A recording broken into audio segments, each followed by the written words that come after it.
How's my volume? Hold on. Your volume's all good. I got to make sure my microphone's on. My microphone's on. So now, hold on. I got to run in here. I got to grab some water right quick. I'll be right back. Okay, I'm turning my microphone. I'm watching. There's a little bit of delay. Hold on. There we go. Your volume's all good. Yep, I got my microphone working. So everybody on Facebook should be able to, or YouTube and Facebook should be able to hear me. All right, so then I can go back to you. I could go over here, get off that. All right, we're on Facebook. So are you there, Dash? Or did you say you're going to go do something? I think he went to go do something, but he's here. The way this is going to work tonight, the main speaker will be the one that'll be talking, and we'll pick that up. But I'm gonna that should work for it's going to work for now. Hopefully, CT will join us too tonight. But we are tasting Hardins Creek, and I'm going to monitor the comments. Oh, I should also share to a couple.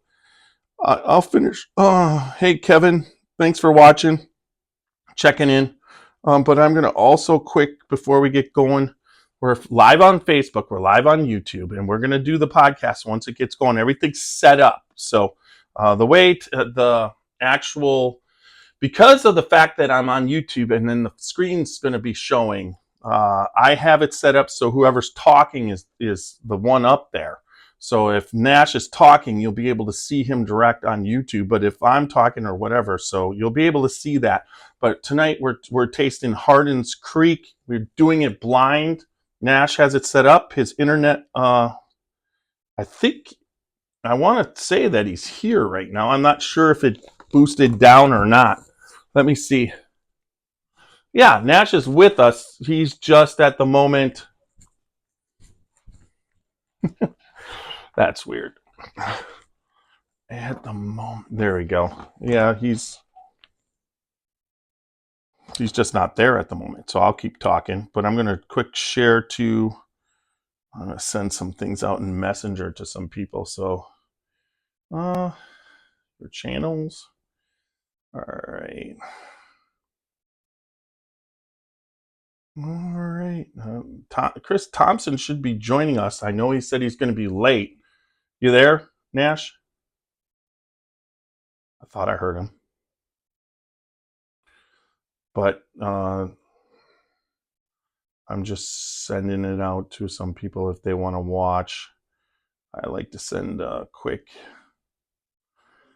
Oh. How's it going there, Mr. Nash? Do you have your blind? You there?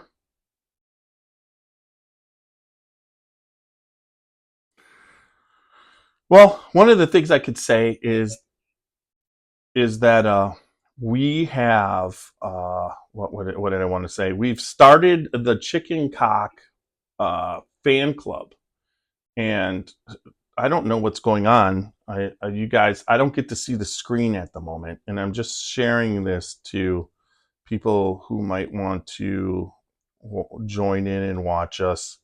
We've got a lot of people, and I like to send it out. There's a lot of stuff happening. I was hoping that actually the four of us were supposed to be able to try and make it tonight. I don't know if that's going to happen, but there we go. I sent that out. Be quiet. Thank you for watching, everybody. Now I'm going to monitor the comments. Who we got? Oh, yep. CT said he'll be on in a few. Christy Atkinson and Kevin Keaton are watching right now. Hey, Christy, it's good to see you tonight. We're doing Hardins Creek. I keep hearing Nash, but I don't know if he's actually there. I want to get this going, but Nash he lost his internet, so it's putting us a little bit behind tonight. Anybody, I'm monitoring. We're on YouTube and Facebook tonight. Still no Nash there. I'm using the main speaker program tonight on Facebook because on YouTube, if someone else is speaking, and I'm being quiet, you could see them speaking as if they're here. It's kind of, now when I'm speaking, I don't know how to mute the main person in the Zoom meeting. So if I just wanted to be, because I'm part of, well, I do want to be part of the Zoom meeting too when I talk. So, and I'm doing some talking right now, but right now, so if everybody hasn't, I started the Chicken Cock fan club page. I've invited a lot of people, but so with the Chicken Cock fan club page, it's kind of everything. I share everything that Chicken Cock releases on the internet, and then if I'm drinking some or whatever, I put it up there. But little uh, brief, real kind of things with Greg Schneider. I've hung out a lot with Greg Schneider, so hopefully Greg's watching a little bit. A lot of times he joins us. A lot of times Ross Cornelissen, also the master distiller at Barton's, and tonight we have Christy Atkinson watching. Christy's a good friend, and who was that? It's me. You're in. Yeah, I'm in. You can't see me? Okay, so I have the monitor tonight the other way. So it's going to be the main person talking. So I can't really watch the screen. I have to watch the cameras. This is forcing me to do this better. Okay. I got you. But I can see you. So how you been? Been doing good. So taking care of business every day, bro. Yeah, I can't wait to do this blind. This is going to be a lot of fun. We'll get it. Once CT joins us, he said he's going to be on in a few. We'll start the podcast and then we'll hit into this blind. Can you see I've got them all up there? Yeah. And that chicken cock don't go in there with it. Well, right now I'm supporting the new Chicken Cock fan club, and I'm fan club. Yeah, absolutely, brother. And I got red stave. I've got some red stave. And I'm enjoying this because I would say one of the things that bourbon can do for you, like lately, is if you got a little bit of a frog in your throat, it's getting to be that season where the heat's kicking in, and sometimes you get a little bit of a sore, dry throat. Bourbon can take care of that. I mean, I had a little bit of that today, and actually, I had a pour at the Winking Lizard. I had their 107 barrel pick. They had a 107 antique 107 barrel pick, and it was awesome. Did you see the pours that Carl had last night? Yeah, he thought maybe. Yeah, I did, and it's like he sends me the list, and it's like he's telling me where he's at, and we have 2 Winking Lizards, and but he was at Lizardville, and those, they were awesome. Yeah. I mean, when you could get for $12.50 an Elmer T. Lee, that's a pretty good pour, right? But the CYPV, $12 was pretty cool. Well, three of them. But honestly, the CYPV, is just really overrated. I think the name it was really hyped up there. Create your own bourbon, and it's just a barrel blend, just like a lot of the others are. Well, create your. That's just my personal opinion. Well, see, no. Create your own bourbon. Create CYPB. Create your perfect bourbon, okay? And so, just so you know, when you do it, and I've done this on the website, you make the mash bill. Oh, I did too. Yeah. Yeah. So this isn't just something else. This is. And they took the most popular, where everybody did it, and they took the most popular of all those people that did that, and then they created that bourbon from the most popular mash bill, and how long it should age, and what the proof should be. Yeah. You got to pick all that, and then they picked the most popular and did it, and they did it as a Weller because it had to be a wheat bourbon. CYPB Well, there is a wheat bourbon, so you had to have your corn, but the wheat had to be the prominent second. That there and there grain, and so you got to pick, and actually, honestly, the one that they did pick was the one that I did. I remember when they did that. Really? Yeah, it matched what I did, and I was like, it's like, but they do it every year. Yeah. And then if it's 5, 6, when I first did it, the mash bill, that was in 2019. So we're only in 2023. It's almost coming to the aging, but they had been doing it for a little bit before that. So that's what they do. It's going to be interesting to see how that works. Oh, we're having a lot of people on tonight. It seems like yeah. Cheers, Crispy. And then he'll be on in a few. Yeah, he said he'd be on in a few, so I'd like to just we could just chat. We've got the Hardins Creek, so the 4 Hardins Creeks that we're tasting tonight. Now we might taste Nash. You might taste one more, not blind, because CT's going to jump. Super Nash is going to be tasting 5 Hardins Creeks. No, right, but not blind. You're doing the 4 blind. Yeah. And then we're doing blind, me and you. Yep. Go ahead. Yeah, the 4 that we're doing blind are the Boston batch. You tell them, and I'll hold them up. Okay, the Boston batch, which is the current release, that you could still get, I'm pretty sure. And then you've got the Clermont. Mm-hmm. And then we have the last year's Hardins Creek Jacob's Well, and we also have the Colonel James B. Beam 2-year bourbon, which, as you can tell them, everybody, what was the Colonel James B. Beam 2-year? It was ranked, number 18? It was ranked 18 in Whiskey Advocate's best whiskeys of the year, number 18, and it was the 2-year. So that now 15, the Jacob's Well, the 15-year, that actually was our bourbon of the year last year. We're going to do a bourbon of the year coming up when you come up in December. I mean, we've got the bourbon of the year Christmas special, and then we'll also do a Booker. So we got to lay down 2 podcasts, throw a Christmas party, and then get off and get to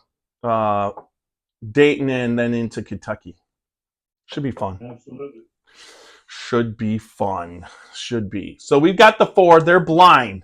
Now, he showed you that. So the way that we did the blind is my wife, red, green, blue, and yellow, poured up the samples, put the stickers on the bottom so I know what color they are. Then she wrote it in my little journal here. And then she texted the colors and to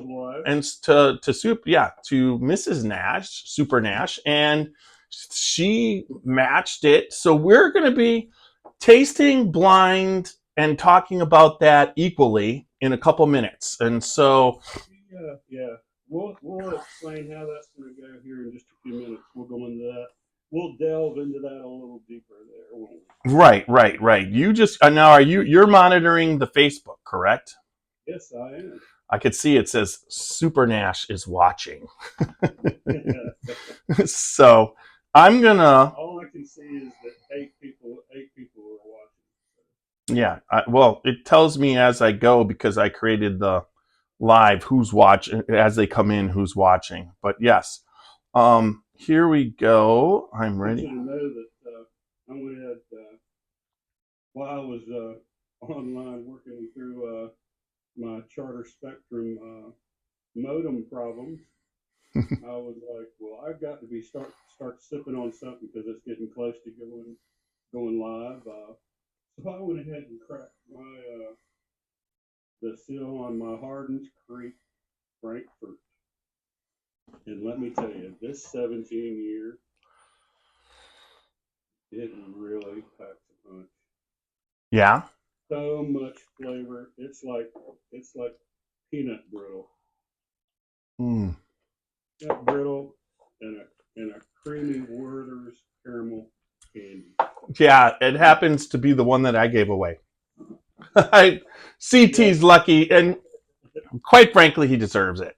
So absolutely. he'll get to taste that. If I would have known at the time, I should have poured up 2 samples of each. Well, I thought you poured up two samples of the Clermont, so I gave him one.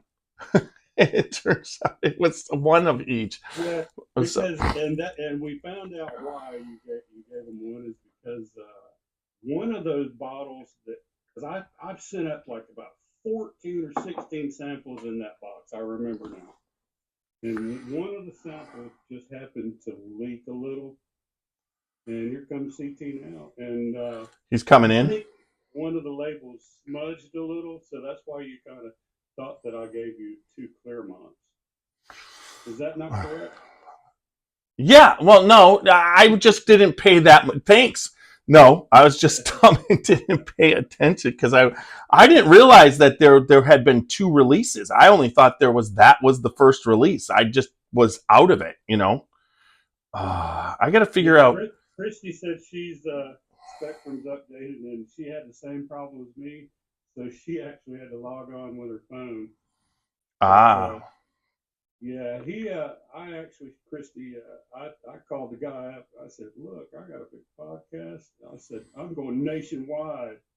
I said, "I need you to fix my problem now." So he did a he did a network factory modem reset right from where he was sitting. I mean, he reset all my modem, my router, and everything right there. I watched everything go off one by one, and then he turned around and told me start plugging and repowering everything back up, and everything pop, pop, pop, pop, pop. And about that time, I was back online.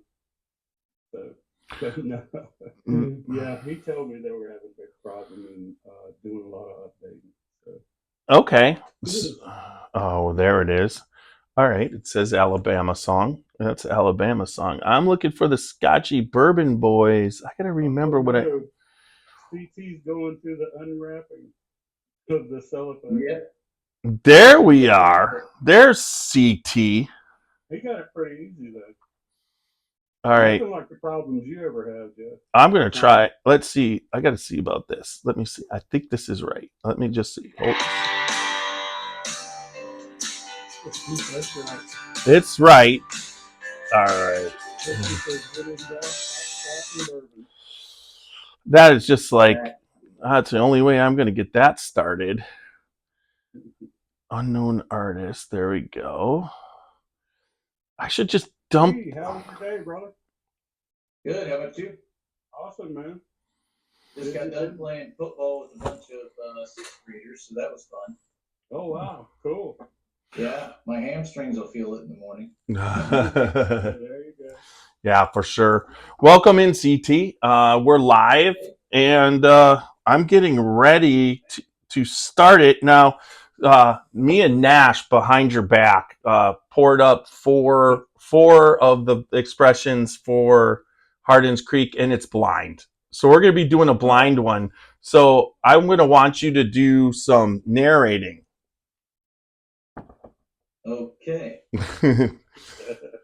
I got to. Okay, so he calls me up like about 4 o'clock or so. And he's like, "Hey, I think I'm gonna have my wife do a 4 taste blinding, and I think you should have your wife. She'll take your wife, and you should do it too." I was like, Yeah. "Okay." So that's what happened. They color dotted the bottom of our glasses and then wrote it down on a secret sheet of paper. And my wife, she doubled up the paper, folded it all up, and then come up in here and slid it up under my mouse pad so that I couldn't see it. Oh, well. And brought the bottles in here. Have you got all 5 of them, Nash? yes, he does, and Yep. and I have 4 of the 5, and you have the 5th one. I'm not. I only had the one from last year, and then I have the one Nash sent up. Right. Did you just have the James do you have the Colonel Beam, or do you have the 15-year Jacob's Well? The 15 year, the Hardins. Okay. Jacob's Well. They're all Hardins Creek. They're all Yeah, five, Jacob's Well. whatever, 5 of them. 3 this year and 2 last year. But you didn't get a Boston batch this year? why not? Okay. You didn't like it? Honestly, this one's good. And I bought the Baker's 13 instead of buying another Hardin. What do you mean another Hardin? We already have one. So it was like 100, was it $159, $69? Yeah, it was 159, but honestly, weren't we all just losing it at the time? You actually had I bought a signed Baker's 13. I bought a Baker's 13 at 150, and then I bought the Hardins Creek.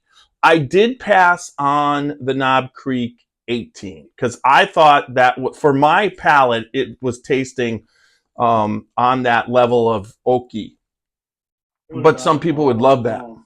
I took my wife, and so I bought 2 of everything. You're NAS. You're super NAS. What can we fucking say, right, CT? Yeah, that's pretty much sums it up. Yep. All right, everybody. Okay, so we're live on. Okay, so we're live on Facebook, CT, and we're also live on YouTube. But on YouTube, I have my screen. I can't see you guys. Okay, but what I can see what's happening on Facebook. So what we have to try and do is when we talk, we're on the first person talker. So like right now, my picture's up.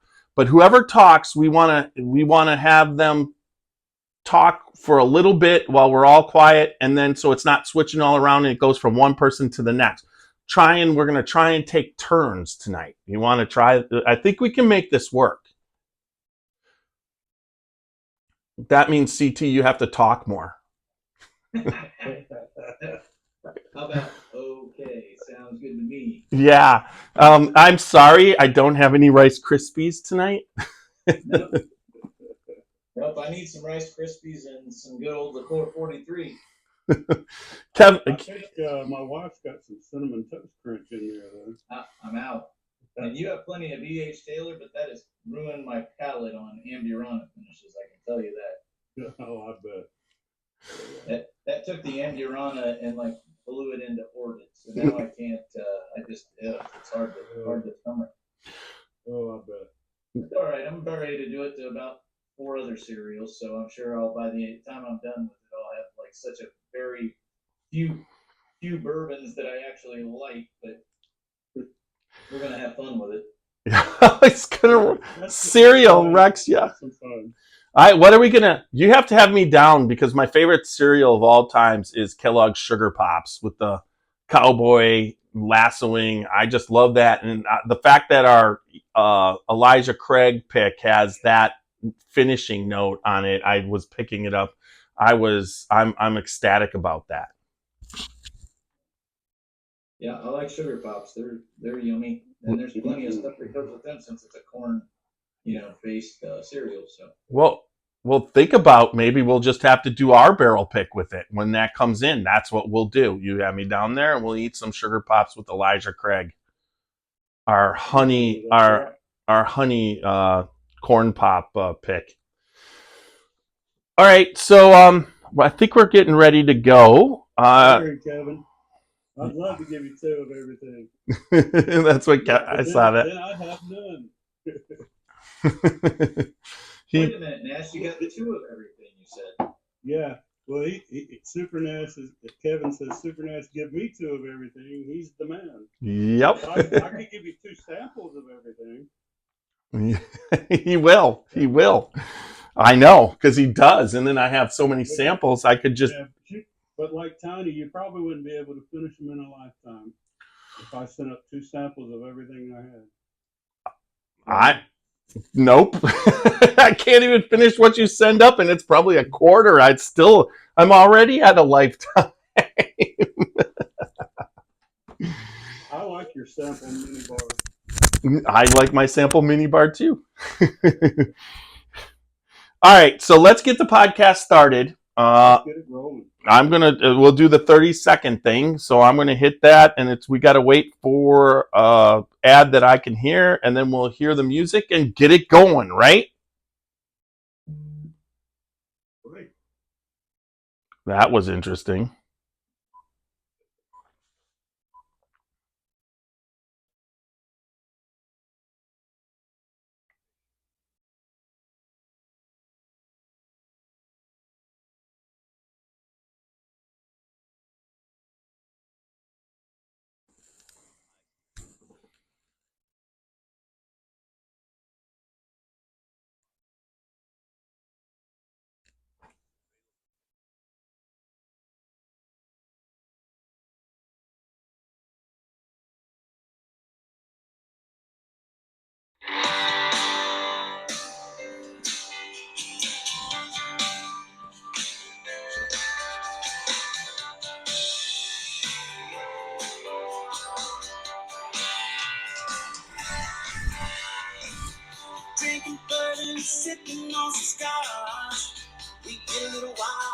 more fun to watch.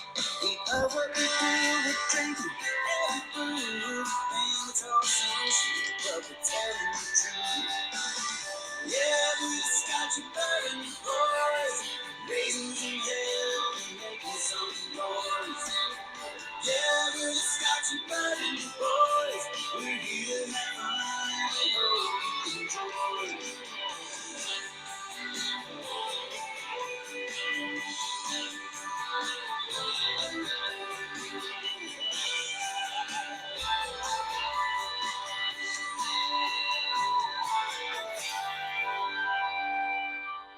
All right. Welcome back to another podcast of the Scotchy Bourbon Boys. Oh, what's that? Wow. I didn't think I had to turn that off, but it just starts playing over and over and again. Well, there you go. Our first mess up of the evening, but that's what we do. Hi, I'm Tiny. We have on the Zoom meeting, we have Super Nash. Yes, in the house. And we also have tonight CT joining us from wonderful Springfield, Ohio. What's up, everybody? Sup? What's up? So tonight's going to be a cool podcast.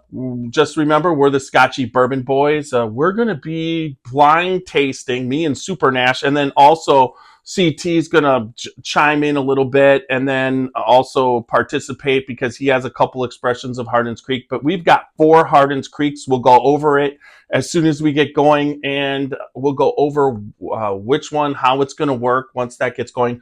But remember, we're the Scotchy Bourbon Boys, www.scotchybourbonboys for all your Scotchy Bourbon Boy needs. You can check out the podcast, check out our bios.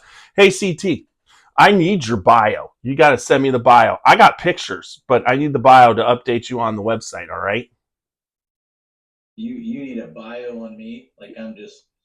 Well, if you go to the Scotchy Bourbon Boys and read what's there now, kind of talk about what you like. Hey, it kicks ass. That website, I get told all the time, holy crap, that's a great website. It's just out of date at the moment, and I'm going to be updating it, so I need it.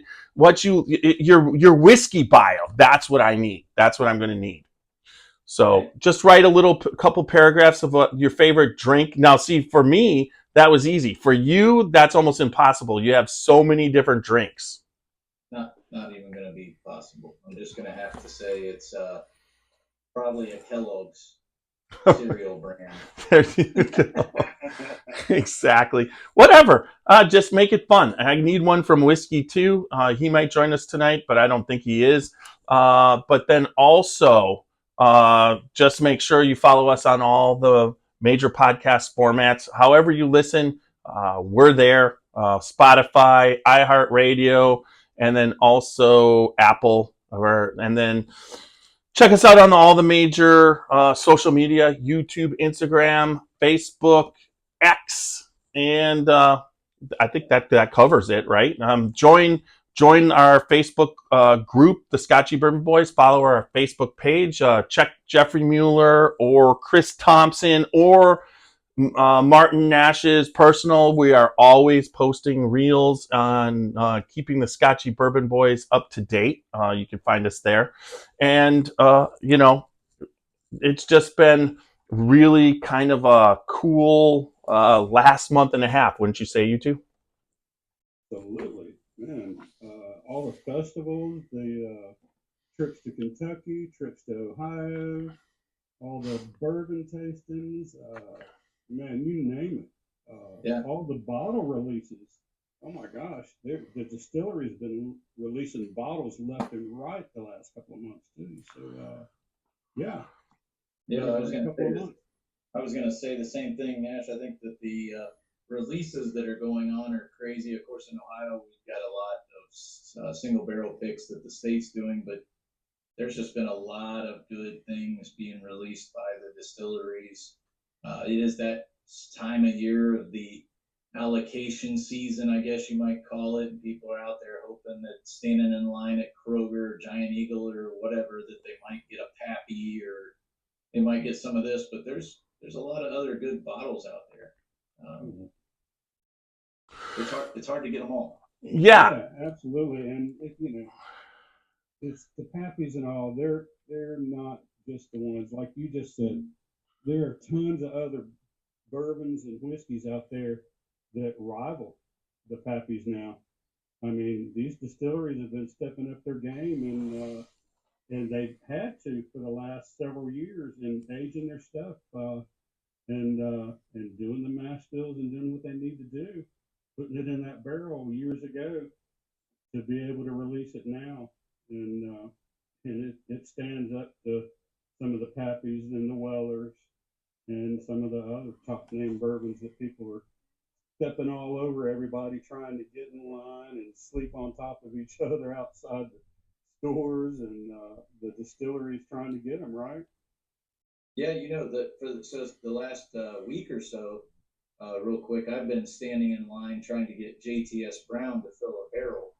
So like I feel like I'm doing pretty good because I walk in and nobody is taking my JTS Brown, but I walk out of there with 4 or 6 handles under my arm, and I think people have looked at me pretty funny the last week or so, trying to figure out what am I doing with that, and why am I not getting the Elijah Craig, barrel proof release, C923s and all that stuff. But Yeah.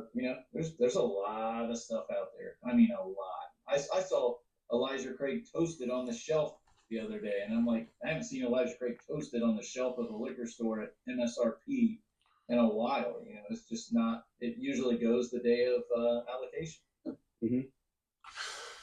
Yeah, and then also being at the festivals, the 2 festivals, the amount of whiskey that I was able to attain from the festivals. You guys are talking about waiting in lines in all the liquor stores and how that's coming out, and then also at the distilleries. But at the festival, the distilleries went crazy. Kentucky Bourbon Festival is you could get all if you're just not a podcaster or an avid hooked collector, you could pretty much pick up your year's supply of fantastic bourbon at the festival. I mean, there is so much good stuff there.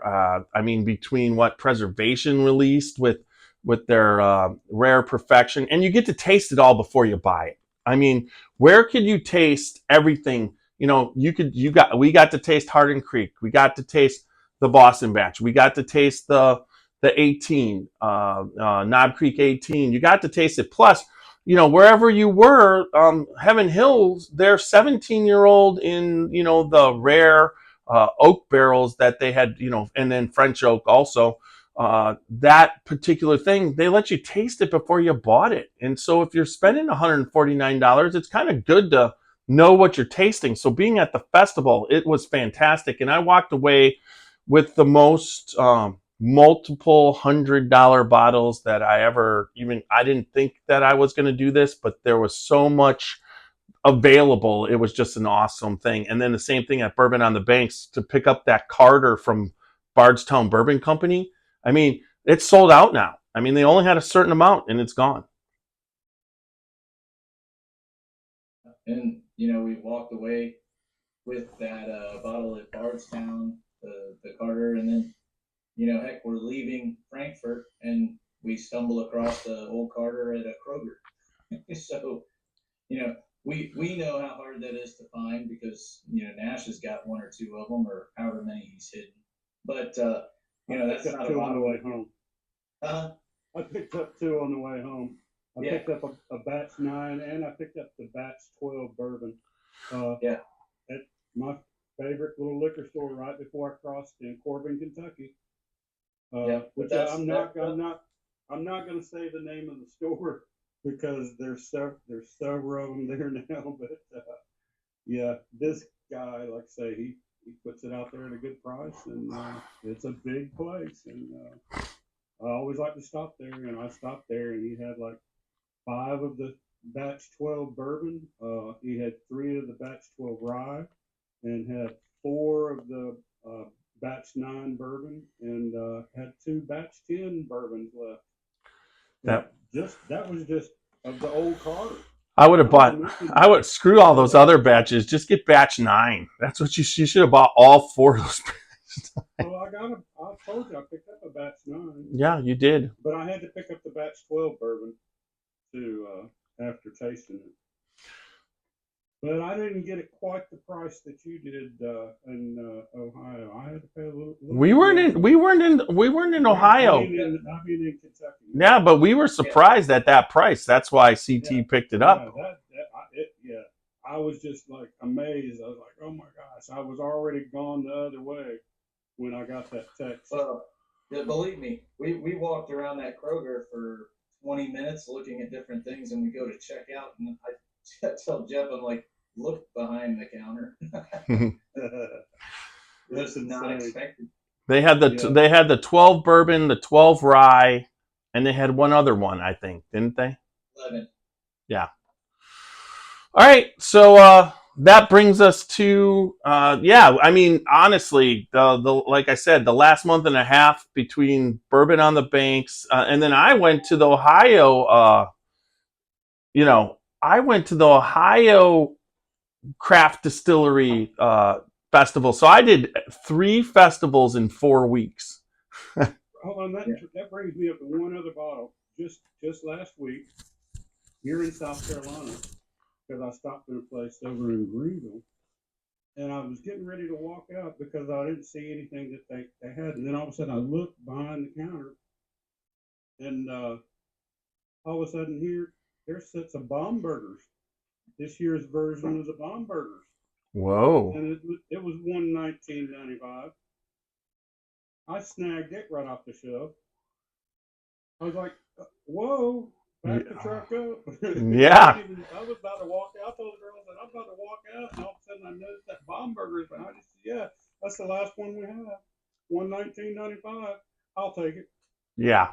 That's always fun. It's always fun to pick up that. Yeah, there's no doubt. I mean, it's just been, we've been doing this for a little bit, but I think the amount of bourbon now that is being produced, so you're getting a lot of the higher end type stuff that normally is not there. Kevin says Baumburger, good stuff. Yeah, I've got my bottle too. We tasted that on the bus tour. You can check out that bus tour on the YouTube channel because Bo Cumberland, it went up, and he did a great job documenting the bus tour.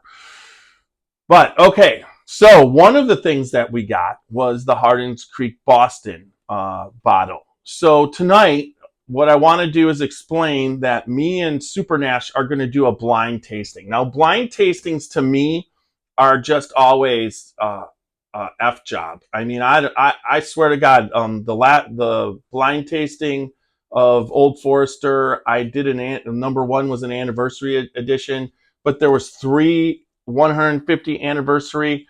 The one other one ended up 6th. The 1910 and 20 were 3 and 4, but number 2 was Old Forester 100 in my pick. And then I tasted, all the Maker's Mark, all the flavored ones. And the one I liked the most that I thought was Maker's, I enjoy Maker's 101. I enjoy their cast strength. And I thought it was one of those, but it turned out to be just Maker's Mark. So tonight, I don't have any expectations that I know what I'm doing. So, but it's been a good while since we did a blind tasting. You ready for this, Super Nash? Yeah, I agree. It's been a long time. And I was kind of wondering how we were going to do this because I know that your wife text my wife. They both put the same color dots on the bottom of the glasses, and she poured them in complete another room, and she wrote down on a piece of paper on the bottle what color dot, or not on the bottle, but on the paper. What dots match what whiskey? Yeah, the dot according to the bottle. Right. So what we're gonna do is we're gonna taste. We'll taste it. You'll look at the dot, and I'll find the same color dot. Yep, I got green, blue. So we're gonna. I'm gonna get a pad. We're gonna start with red. I'm gonna get a pad so that. I'll have a pad too. So that I'll write down what color dot and what I think. So we're gonna go over each. So not all the Jacobs wells or the Hardin Creeks come with a book, but I do have the book from the 15-year from last year, which was the Jacob's Well, and I also have the book from the Boston one this time. So I'm gonna, while we're gonna taste. Because I've got the Clermont and the Frankfort books, Yep. and my Boston book just happens to be out in the garage in the tin. But I got the Clermont. I don't have the Clermont because you sent that up, and I have the Boston, and I've got the Boston and the Jacob's Well, and then you have the Clermont. Well, but we don't need the Frankfurt till we get to tasting the Frank. When you taste the Frankfurt after with CT, you there, CT? I'm tasting Frankfurt right now. What? And That's because I had to have a pre-pour. Well, I went with Chicken Cock Red Stave to celebrate the new Chicken Cock fan club page that we set up on Facebook. So you feel free to join, ask to join. It's everything to do with chicken cock. Greg Schneider. All right, so all the first part of the book is the history. So I'll read the history right now. The birthplace of the Beam family, distilling legacy. This is our origin story. Today, the Beam name is synonymous with bourbon, but it wasn't always so. There had to be a first, and that was Johannes Jacob Beam, the forefather of America's first family of bourbon. 1795, in the foothills of western Kentucky, fed by a river named Hardins Creek, Jacob set down roots, and there he set to building a humble well, sturdily built, to draw water from Hardins Creek. The water to power a mill, that mill to grind fields of corn, that corn to form Jacob's earliest mashes.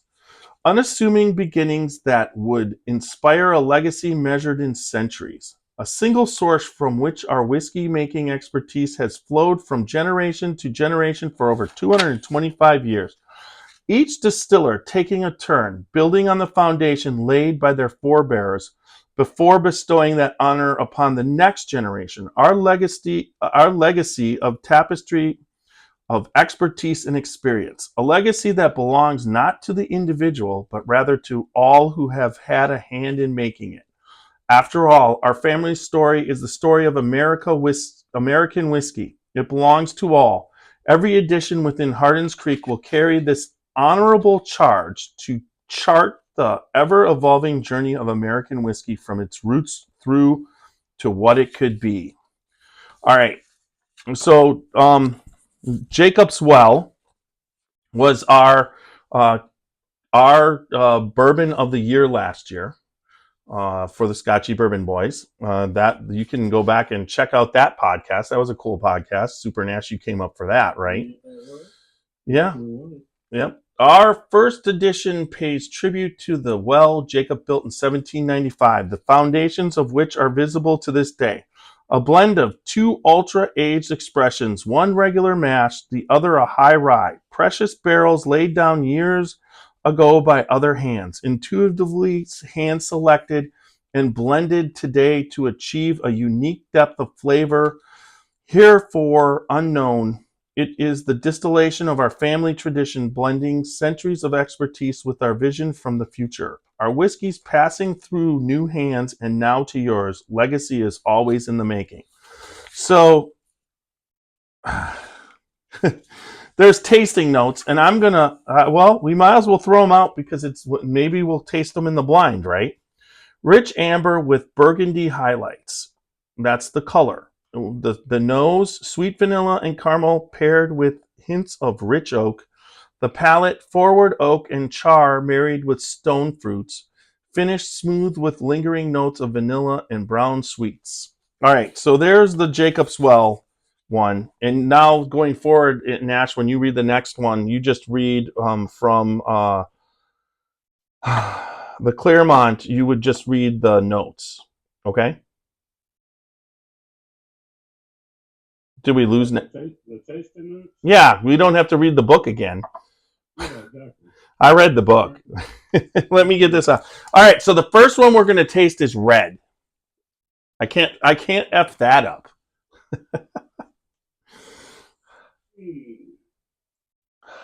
Yellow. Ooh, there's something different. I have not oh,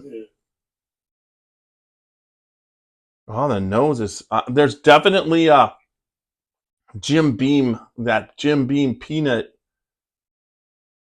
But that now mine have been sitting for a while. Now this one is a little lighter than the other ones. It's not as dark, which leads me that the color might just give this one away. It's gonna be a Colonel James B. Bean is what I'm thinking already.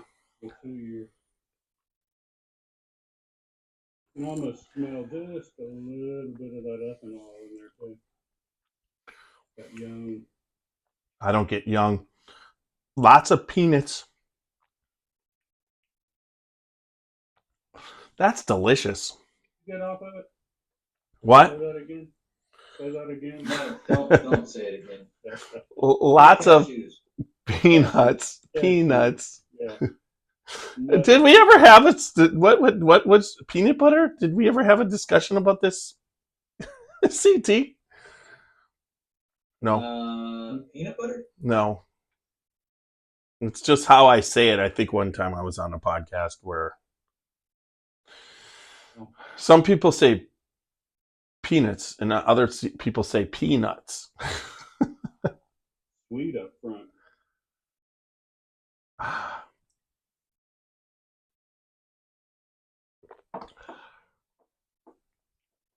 It's very One thing sweet. about the Hardins Creek that always got me is the nose on the Hardins Creek always smelled like a dusty.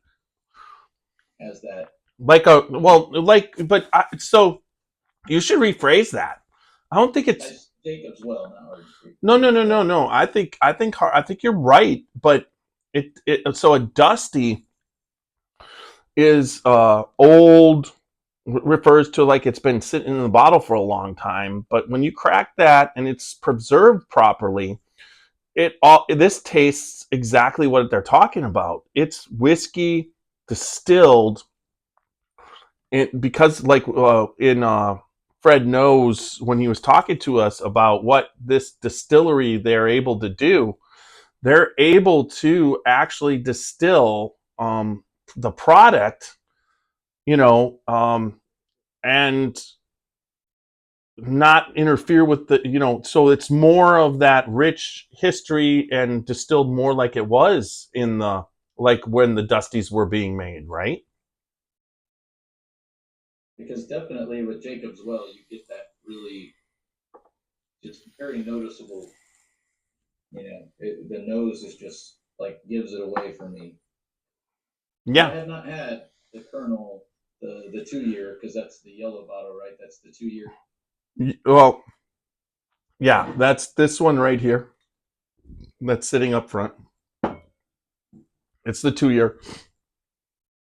That I have not had it. I've heard good things about it. Obviously that was not released this year, though. Correct? That's just last year. If they did not do another one like that. Yeah, and that one, Freddie wanted to do that because he wanted to show that if he picked the right barrels, that the 2 year, just because it's just 24 months and it's 2 year or whatever, and then you use there's other there's older whiskey in it, but they have to go off of what the youngest whiskey is. You could create a blend that is delicious because he's tasting along on the barrels, and there's some barrels after 2 years that you could just say they're ready, but you let them age longer because of perception. So his whole thing when we were talking to him about it was he wanted to break down what perception is of a 2 year that you can make something. And honestly, like I said, Whiskey Advocate had it at number 18. I was shocked as far as the 18th best whiskey of the year for 2022. I was shocked. I mean, it was the 2 year. I mean, 15 won our bourbon of the year. I would think that would have been there before that, but that's what, and once again, it's all perspective, right? Well, I read on my pad my few little tasting notes, and Mhm. I wrote that I think it is. Well, we could think what it is. Okay. It is, and I haven't even drank it. Well, I guess the same thing, but we could be wrong. Who knows? Yeah, I know. All And right. we'll find out because, like I say, they wrote the answer down on the paper. It's over here folded up under. You better not be cheating, mother effer. Hey, I'm telling you, it's all folded up.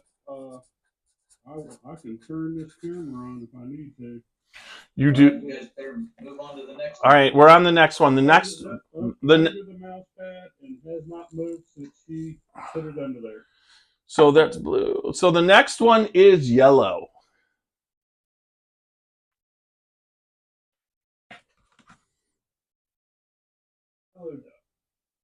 Oh my God! That nose doesn't. I have no idea. That is very sweet. Wow. Oh my God! It's very peanut buttery too on the nose, and then there's Peanut buttery. peanut buttery. Well, it's not Jacob's well if it's peanut buttery. This one, I tried the first part. Oh, what is that? Burnt brown sugar. Yeah, but maybe is there a little banana in there? It was so sweet off that first part of the nose. Let me see. Oh no, it was cherry. Like a cherry. I'm getting like a Stone fruit cherry. Now you should read your notes. like a cherry. Read your notes on Clermont. Not your notes, but read the book on Clermont. You got the glasses on.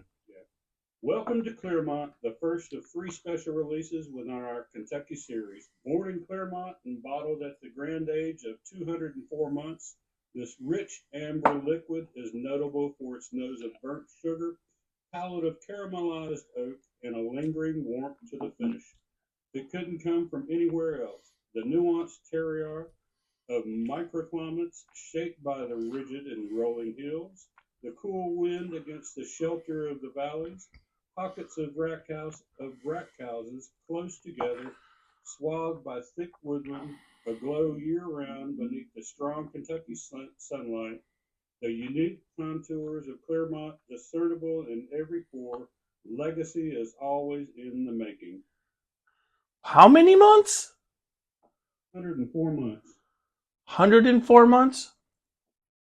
So that's like 108 would be, let's see, 12 times 10 is 120 minus 12. Yeah, that's 8 years old, right? It's so cherry. Know what this reminds me of, Super Nash? This reminds me of the decantered bourbon we had at your place, that rich cherry flavor that was there. Mm-hmm. When we opened that decanter. But this is sweeter. Mm. That's freaking delicious. Cherry. Did you say it was 204 months old? Yeah.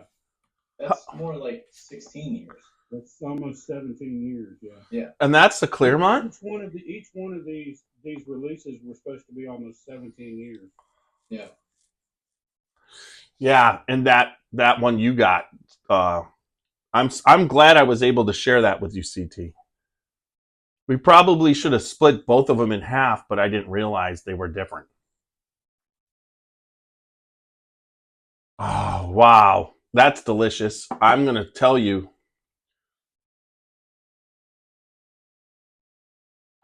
That's number 1 right now. There's honey. This is a yellow dot. Cherry. Yep. Honey, So, cherry. While you guys oak. are drinking those, so people that are watching and trying to find these, this is not a bottle that you're going to walk in and see, at very many liquor stores. I think you have the best chance of getting this down in Kentucky near the distillery. I Or Have you seen it in the wild in Ohio, Jeff? oh no, and now what I did see in the wild, oh, where was it? I saw two Hardins Creeks. I got to remember where I was. They were in the wild, but they were the Jacobs, not the Jacobs well, but they were the Colonel Beam. I saw. I was like Hardins Creek. I got to remember where I was, and it was just recently. I Yeah, could. this is a at that age statement. I think people watching just understand that this is not something you're just going to go find. You're going to have to do a little work to get this bottle. Well, And if you really want a Hardins Creek, you go to the distillery. You get there in the morning. They have a certain amount. They put them out. I mean, right? That's what they do. So that's if you really want them. But overall, I think I did get the. I got the. If I'm not mistaken, I got the James, the Colonel Beam. I got here in Ohio, and then the Jacobs Well I was able to get at the the festival. we got, I think the festival last year had it, and then of course they had one this year, so that's always a good place to get that bottle. Right, they had bought the Boston batch that they had just released, and that was awesome. And then we already had these two sampled up, and then but like I said, as far as the Jacobs Well, that was last year. So I was able. I'm glad I was able. I think this is on another level. Now, what's the proof on the one that you're talking about that you just did, the Clermont Nash? I'll have to look at the bottle. I know the Beam. 110 proof. And the James B. Beam looks like it was 108 proof. So 110, 108 on the first two. Not that that's what they are, but I've got the notes on that one. So the next one is the blue. Notes, and I already wrote my answer down as to what I think it is. So this is the blue one. The blue one's next, and then we finish up with green. So let's hit the blue one. Now this one has rich honey and tobacco. Oh man, I'm gonna take. I get that tobacco like a cigar. The other one, not as much the tobacco. Oh my god. So I look at these on a scale of like, Booker's is always that barrel proof, right? So you're looking at that barrel strength, 120, 128, 127. They're always doing that. Where this almost is like Booker's, but if you found those barrels and you proofed it down as a master distiller to that serving size, to what you think is the best level. I mean, we all know do you agree with me on CT that barrel strength is good, and there's no doubt about it. And we all want to drink what's out of the barrel, but that doesn't necessarily mean that's the way that's the best expression of that bourbon. Because if even Booker and Elmer T. Lee all talked about, they wanted you to proof it down yourself instead of them proofing it down. But this is like, Fred and Freddie are proofing it down to where it should be to be its best, whiskey expression. Yeah, I totally agree, and people may think that they proof it down for profits because I've heard people say that, and that is not the case. I mean, these guys are proofing it to the point of best flavor, just like pulling those barrels at a certain time.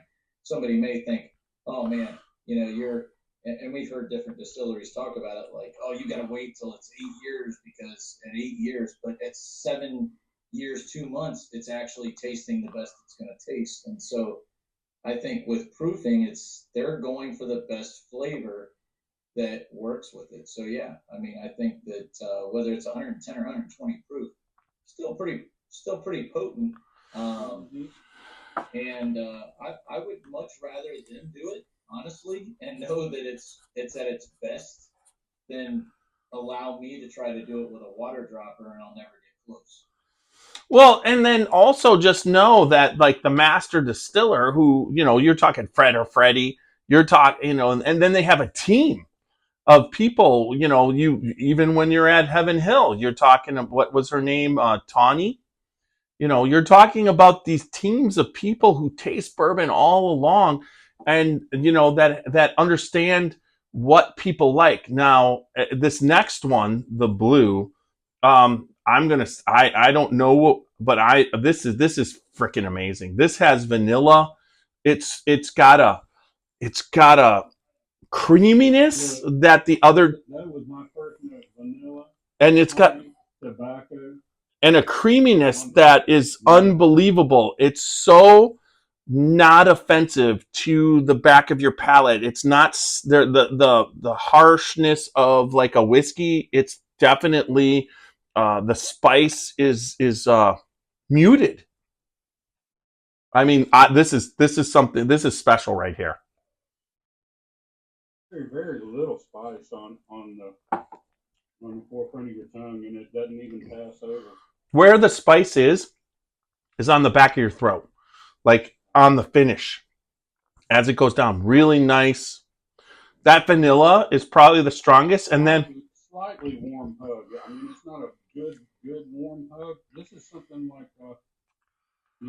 on a good cool rainy day, not a cold winter day, but a cool rainy day.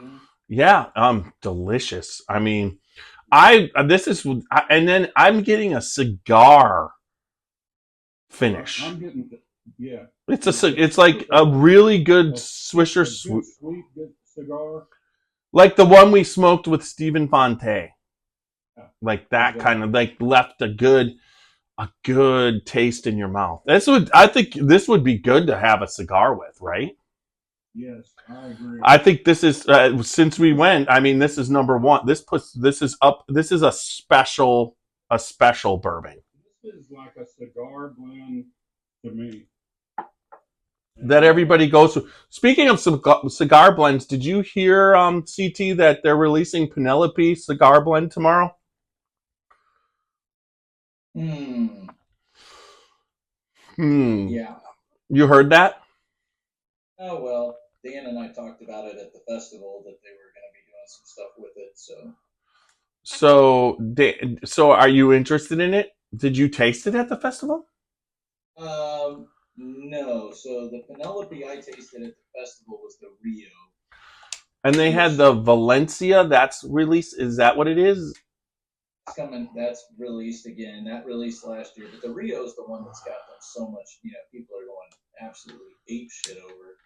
I have still yet to taste the Rio. So the Rio for me, like we drank it, and so Dan's like, all right, so what do you think of it? And I'm like, it's good, but that Amburana that comes out of it is kind of strong for me. And he said, okay, well, I want you to go down here and taste another brand. And we walked down to another one and drank it. And I said, oh my God, yours is way better because that's way stronger. And he's like, wow, I'm glad you said that, because he goes, I thought that theirs was better. He said, but I think I like that Amburana. And I'm like, nah, for me, I like yours because it was more subtle. They had an Amburana subtle. His Rio is more subtle than the one that we drank. So is his Rio, is that an Amburana? It has Amburana in it, whether it's a mixture or whatever it is. I really don't know the blend on that, but it definitely has it. So, but yeah, a cigar, like the Magnus cigars are some of my favorite. I love, like you're saying, I almost think that the bottle you're drinking has to be Jacob's Well, because I get that tobacco note in it, and I always have. It's got that, and I like that sweet tobacco, that just kind of different than just a fruity bourbon. I wondered if you'd read the little notes on the Jacob's Well out of your book. You've got it, don't you, CT? I do. Yeah. You got the book for Jacob's Well? Yeah. Then you do the notes. So the notes on it, so quickly, it says our first edition pays tribute to the well Jacob built in 1795, the foundations of which are visible to this day. A blend of two ultra-aged expressions, one being a regular mash, the other a high rye. I think Jeff already touched base on that. But the tasting notes are sweet vanilla and caramel paired with hints of nice oak. Palate is forward oak and char married with stone fruits. Finish smooth with lingering notes of vanilla and brown sweets. I get a tobacco note out of there, so I don't know. Maybe I'm not, maybe I'm wrong, but There's no such thing as wrong. It's we taste what we taste. It's like don't ever discount what you taste on something that's awesome. I mean, it's there's a lot of times where your palate's going through and you taste the notes. I mean, this is our journey. Like the Frankfort one does not have that profile at all. It's a lighter. It's the vanillas. It's the sweeter to me. Which of course, I know what I'm drinking because that's all I have. But, Yeah. It's a little lighter. This definitely has the Jacobs well has a little darker. Like I said, it's got that sweet tobacco flavor for me. But let's see what the last one's like. I thought the Frankfurt when I was drinking it was like a creamy peanut brittle. Like a chewy peanut brittle to me, and it was really good. So this last one. Last one is the green. The green, and right off the bat, I don't know. Okay, so I'm going to read the Boston thing. All right, welcome to Boston. The final of 3 special releases within our Kentucky series. Our Booker No campus in Boston. Kentucky is one of a kind. Sorry guys. I'm trying to read this without my glasses, and that is why you're hearing me. Yeah, okay, here we go. Our rack houses spread out generously in the golden sunshine and clear air. Ideal for maturation. Fine ingredients, boon, become fine bourbons. 3 unique conditions mean a faster, richer aging process that brings out the nuttiness and woodiness of the whiskey. And Jim Beam is known for their nuttiness, that's for sure. A darker amber bourbon full of chocolate and caramel with high notes of vanilla and faded hazelnut. It's bold and characterful, much like Booker No himself. Legacy is always in the making. So the notes are rich amber with dark tones on color, toasted marshmallow, dark chocolate, and slightly coconut. Soft caramel and vanilla with oak tones, faded hazelnut, finish sweet baking spices. Hardins Creek straight Kentucky bourbon, 55%, which is 110%, 110 proof, and it was. Before you even started reading that, I had caramel and toasted oak. Well, all I could say is that the part that I get on this one is on I pick up an Amberana kind of flavor, and that would get the coconut. That would be the coconut. And honestly, coconut for me, and I definitely on this one. Now, if we're wrong, it's just like if we're totally wrong, it's like that's the joke on us. But I would say this is the Boston batch, and this reminds me of. Really, what's the age on the Boston? Should be close to 17 years. All 3 of these, the Clermont, Frankfort, and the Boston, were supposed to be. It was their experiment. Give them close to 17 years in 3 different brick houses, same mash still, put it in the barrel at the same time, and just to see what it aged and tasted like. Being maturated in 3 different warehouses and what it tasted like. Do you have the age? Do you have that Boston book? Yeah, it should be in there. It's not in the book. I'll put the glasses back on. All right. Uh-oh.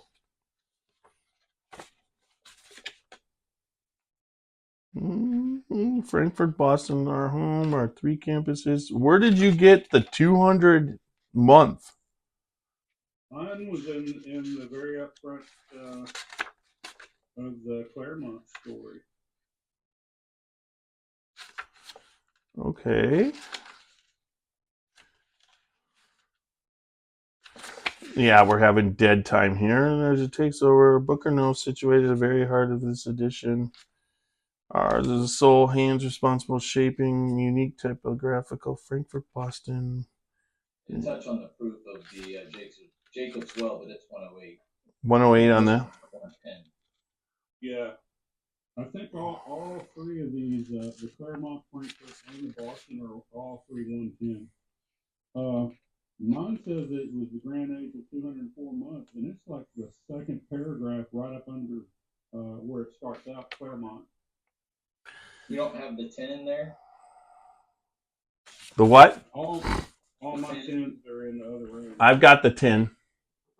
It should say, well, High temp, great sunlight, dry air, Kentucky straight bourbon. Oh, here it is. This is 110 proof.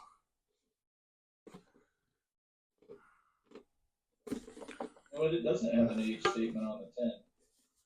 No, it's right at 17 years. Yeah, I was going to say it has to be because that's what they were shooting for. Yeah.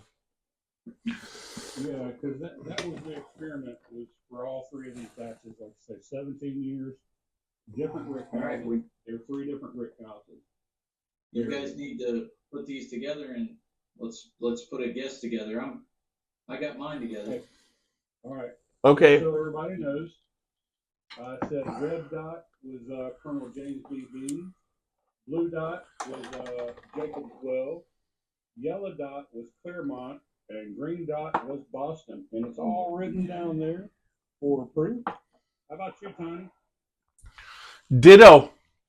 I mean, I was straight in the order that you messed me up because So you went out of order. To the camera, and we are going to release the Kraken here. Okay, so I'll go Wait a and second. Before you do that, what was the one that we said had the tobacco notes? 2 or 3? It was the yellow dot. yellow dot, which was 2. Wait a minute, no. It was the blue dot. The Jacob's Well. That's what I said. Was Jacob's Well. The blue dot. Blue dot is Jacob's Well. The one after that, or the one before that was the what dot? Oh, we suck. Just so you guys, okay. So red. And before that was yellow dot, and I said it had leather, burnt sugar, cherry tart, and leather and oak.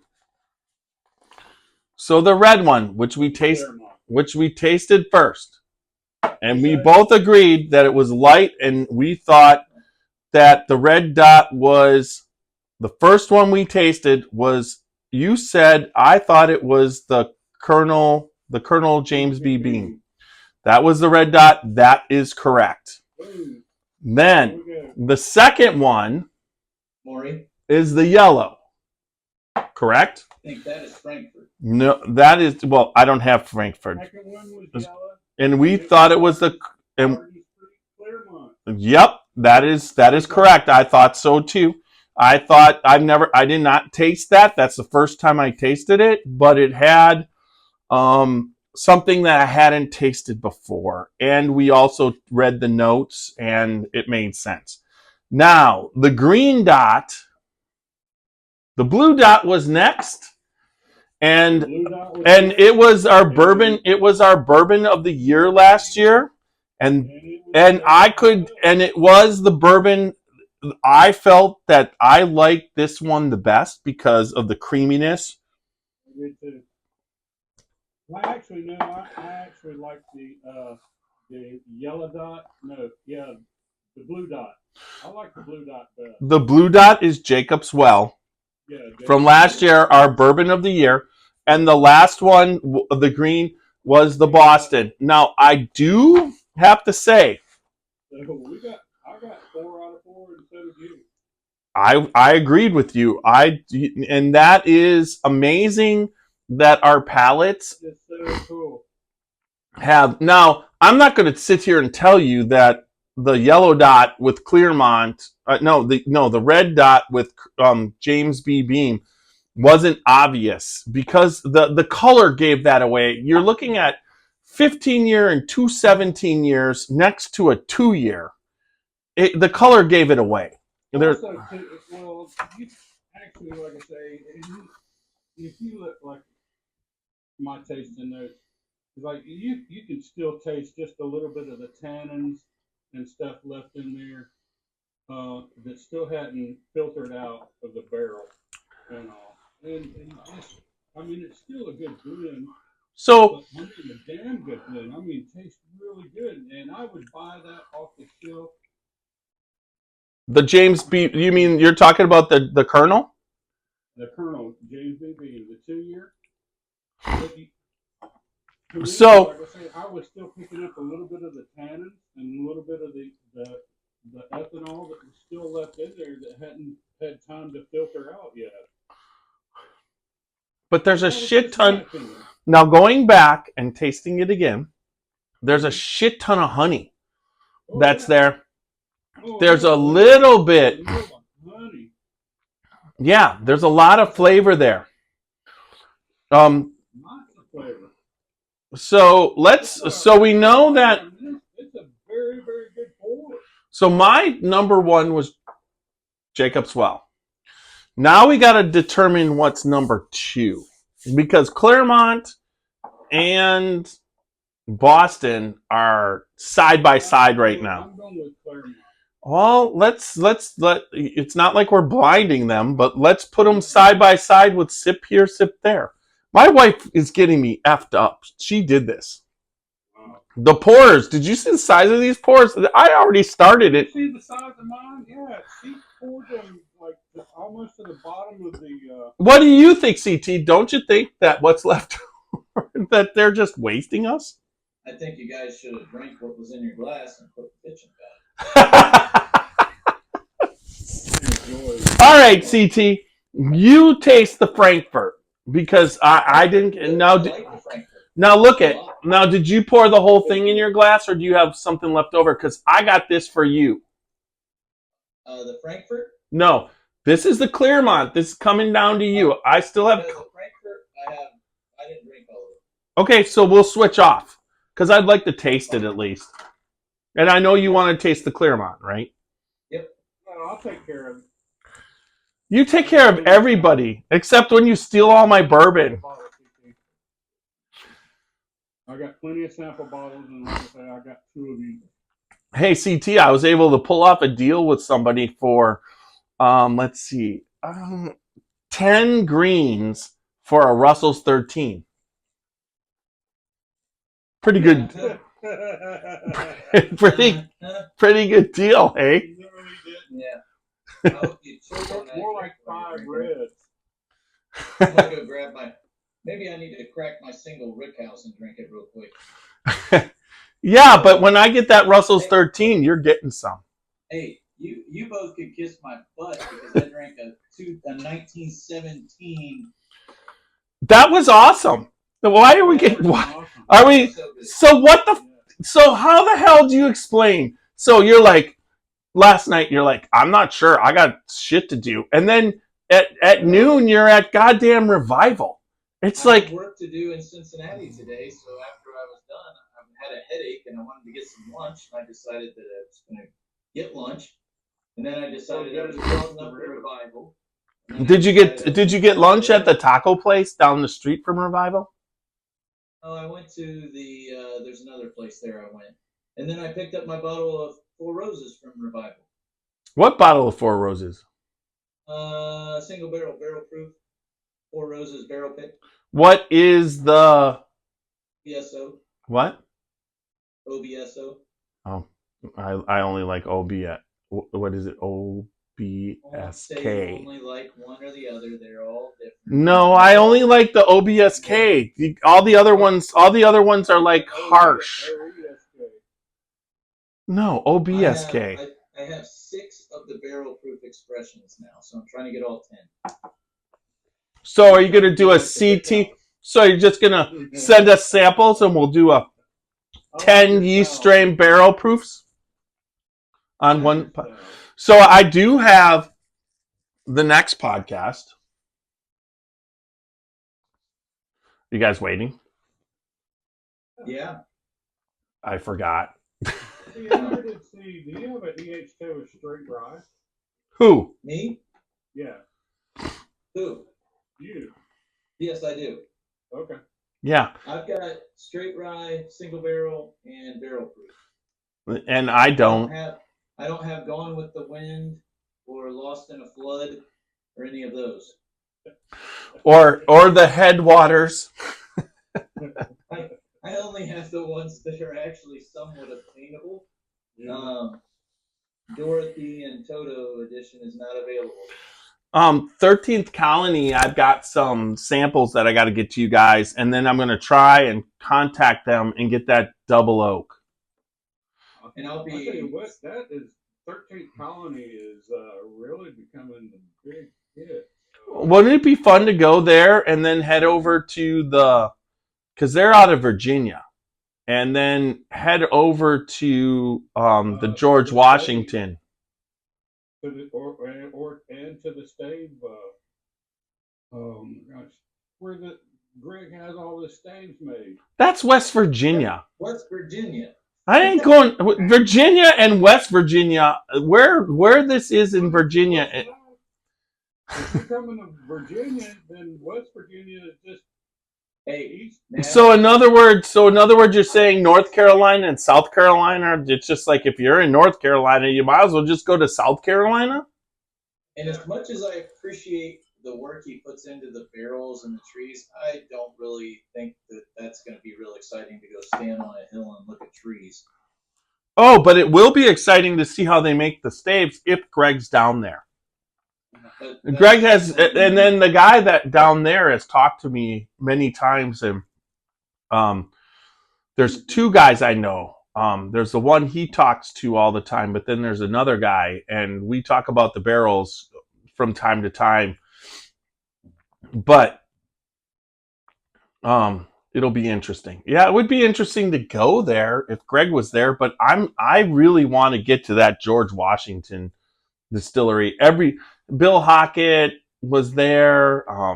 Anybody who's anybody, Alan Bishop, it's just like we should go there with Bishop.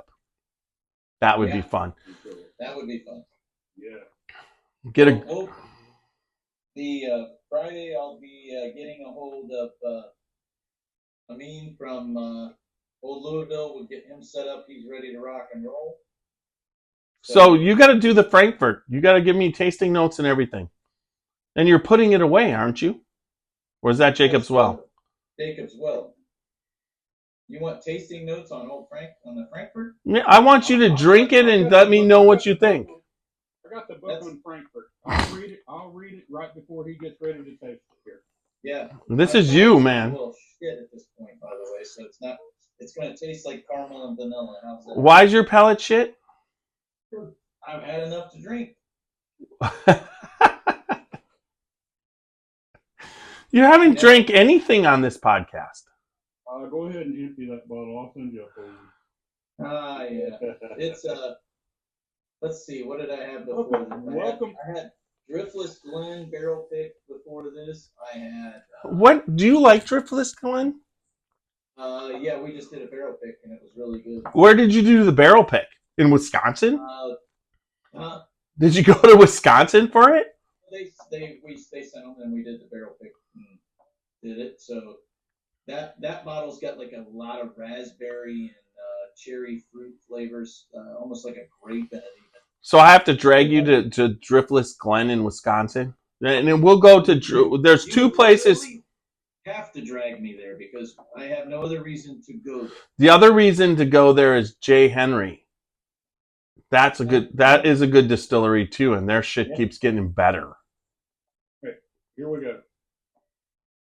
Looking to Frankfort, the second of 3 special releases within our Kentucky series. The creek bed at Frankfort campus changes things. The water rises in the warm Kentucky air to wrap the trees around and the storied rack houses in a blanket of humidity, making everything slow. It's good for the whiskey. It ages at its own pace with little ventilation and a lot of time, giving the whiskey a delicate floral flavor with a finish of aged oak, a hue of deep burnished amber, and all the sweetness of caramel and dried fruit, made slow to enjoy in your own good time. Legacy is always in the making. The notes are deep burnished amber, delicate oak wood with hints of campfire and cigar box on the nose. The palate, concentrated sweet caramel and raisin with general floral tobacco. Finish sweet oak and aged wood tones. So the Frankfurt, it's funny when I smell the glasses empty beside each other, they both have a little bit of, I think it's a lighter tobacco note in Frankfurt compared to the Jacob's Well, where the Jacob's Well just kind of hits you a little harder. This is a softer tobacco note, but other than being the traditional vanillas, it definitely has that oak scent, that oak nose that gives it that, which it should. I mean, it's 17 years old. It should have an oak note. It's been in a barrel for a long damn time. Well, for sure that jumps out on the nose. Well, Fred said that his goal when you get into these 18 and 17 years, that it's not too oaky. And he said oaky. That's what he said on the podcast. And it was just like when he said it, I'm just like, he's like us. That's what we would say. It's over oaked or it's too oaky. So that's what he understands, how far it goes. There's people who don't necessarily. I am a fan of oak. I like double oaks. I've got a High Banks double oak that I love. But there are people that do not like the oak tannins and whatnot in bourbon. I personally, that's probably why I like these two a lot, is they both have a very strong oak presence, but they have the sweetness of the tobacco. What's unique for me is the fruit flavors really, you get the cherry, that depth of it, but like drinking that driftless today that had, my God, raspberry, tastes like you were drinking like a raspberry ice cream. These are very, very different, but these are more of my jam. These are big bourbon. This is big bourbon. Like I said, it's like Booker's taken down and then aged further. I mean, they between you got the Booker's and Booker's is aged, but then add 6-7 more years to the age and then proof it down to where, and there's no doubt the beam profile is in there, but there, it's just like, it's just another level of bourbon, right? Another level of bourbon, right?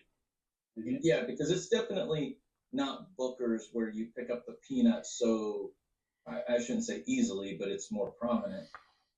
This definitely, I think the barrel flavor comes to mind more. That oak comes out more than the peanut. And again, not everybody's.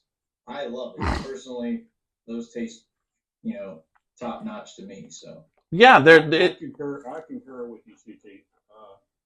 I really love that oak flavor, and to me, when it's aged that long, in the retrospect, that it brings out more of the fruit flavors, more of the floral flavors, and the caramels and the other flavors along with that oak and all.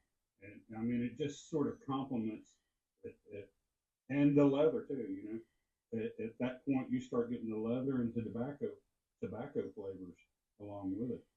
And yeah, I like it. Well, the more we keep tasting, the more this is like a cave hill. You know what I mean? This is what bourbon So there's a lot of sweetness in bourbon, and there's a lot of honey there's so many different flavors and expressions. But there's also that standard big bourbon taste where it's a balance of not too much sweetness, a little bit of tobacco, but the tobacco is sweeter, and then a little bit of leather. I mean, so anytime you get oak bitter, tobacco bitter, you get those flavors. Those are like in the wrong direction, but these are balanced out, really, really good. What bourbon is the Hardins Creek, and like you said, CT, the dusty aspect of it.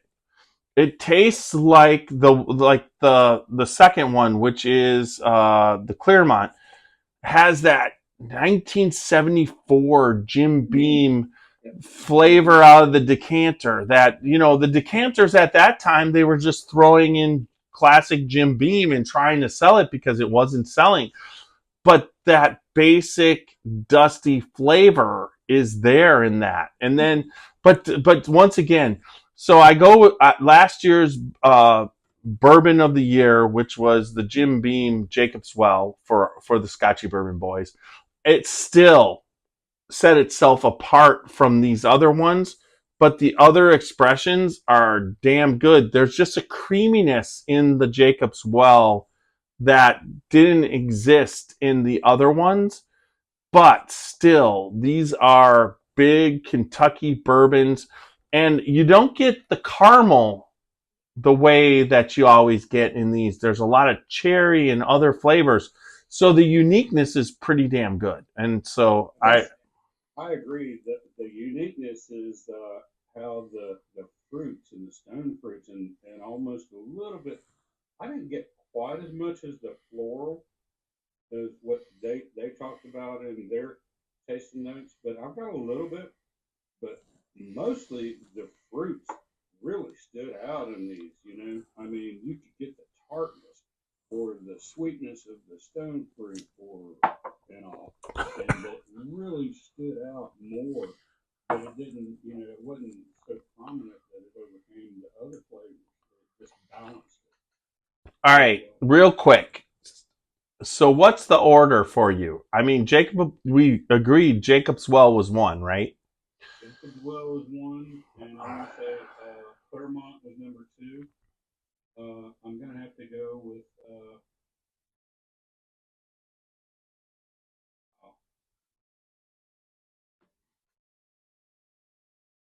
Boston number three.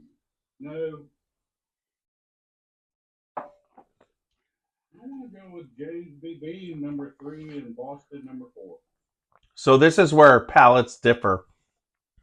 I go Jacob's Well, Blue number one, but I go Boston number two.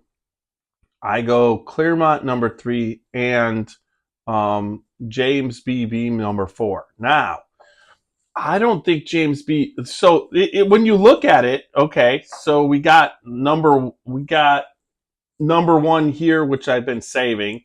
These two are done because I've been trying, and then you got the Colonel sitting in number four, and all of them are one step above. I mean, but if you're gonna go, let's go price, Nash. Put price in there. Now if you're talking about price, I think the Colonel moves to second. It's 80. Readily available. Yeah, and it's $80, and you still can find it on the shelves. Is it really $80? $79.99. It was $80.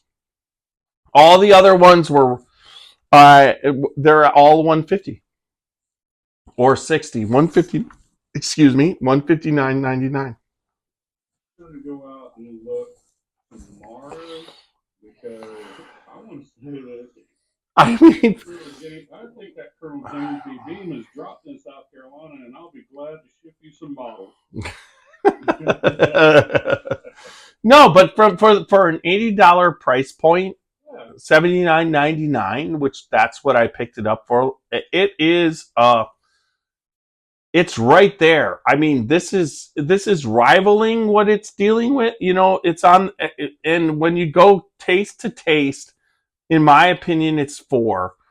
But it's 4. Like if they were all $159.99, if I was to price it, it's $149.99.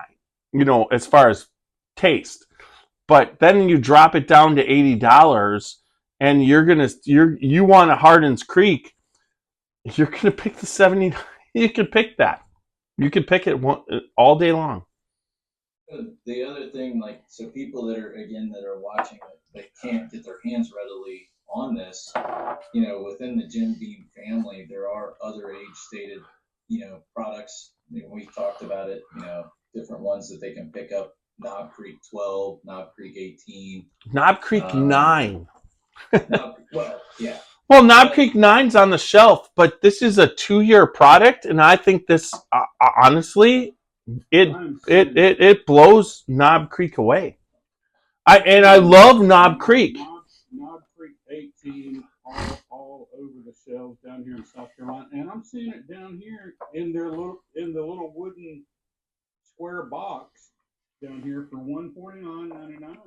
Just real quick. Michael Hardin is watching. I want to do a shout out for Michael because we're doing Hardins Creek, and it's spelled exactly like it should.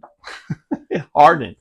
It's like, I don't have no idea who he is, but you know, and then also Ricky Edwards, who I believe Ricky is part of the West Virginia Great Barrel Company. So good to see him here. So great. Go ahead. You guys didn't want to go down there, and here I was promoting the West Virginia Great Barrel Company. I said it would just be interesting to look at trees. With Greg Snyder. There you go. Yeah. So I started my night off. It's funny because I couldn't remember which one, but I had a Knob Creek single barrel rye, 115 proof. Oh, wow. And again, for somebody that can't get these other things, there is so many good things within that Beam family that it's not just going and seeing the white label Jim Beam or the black label. You know, the brands within them, whether it be the Knob Creek or the Bakers, because now you've got Baker 7 and you've got a little older age statement out of the 13. There's a lot of good things within, you know, and then we're not even talking about Booker's and Little Book and all that stuff. So Basil Hayden series. They got a whole that Basil Hayden 10, that was pretty thinking good. The 10 or the 10 with the rum barrel finish? The he's gone to the warehouse wall. It's the Basil. Okay. Whatever it is. The Basil Hayden 10-year. This is still good. Yeah. Yeah. No, that's the rum barrel finish. Okay. No. That is beyond good. So they did the Basil Hayden rye Caribbean rum, and it wasn't a finish. It was added Caribbean rum. But the Basil Hayden 10-year with the Caribbean rum or the rum barrel finish is fantastic. I picked up a bottle of that, and that bottle is fantastic. So I love that Fred and Freddie and Sandy, I'll throw in Sandy, have jumped in to this finish, and then also these spectacular releases from Jim Beam. I think Jim Beam has stepped up their game. Beam Suntory or whatever. Talking with Fred, you know, there's no doubt what Freddie's doing. I think Freddie at 36, and he's now the master distiller along with Fred. What they're doing they understand the market, but they've been producing at the Beam Distillery. And there's one thing to say. Jim Beam has always understood the market, and Fred and Freddie know are guiding them through this market and what they're doing at the new distillery and the old distillery. They are producing some fantastic bourbons that are right there with the other craft distilleries and the big boys at the same time. Do you guys agree? Like I said, cheers, because they're doing it at a worldwide level, not just a national level, but they're doing it at a worldwide level. I mean, anybody who wants to rip on Basil Hayden, you take that 10-year rye barrel finish or rum barrel finish, and you tell me they don't know what they're doing. And then everybody was like, when I found out, it's kind of like, nobody's going to touch Basil Hayden. Basil Hayden's not going to do anything, but then they're going to just basically take Basil Hayden, which is an 80 proof bourbon, and they're going to come out with all different types of expressions and then also finishes. But then they're going to put out a label called Old Granddad with Basil Hayden on the bottle, and that's what they're going to do to change it. They're just going to make it Old Granddad. And they really, from a marketing standpoint and the amount of bourbon they're producing, and remember, everybody, they're down there in Kentucky with that perfect aging process. And when you talk about Freddie, the 8th generation of master distiller, and then what they're doing and their understanding of their rick houses, it's just fantastic.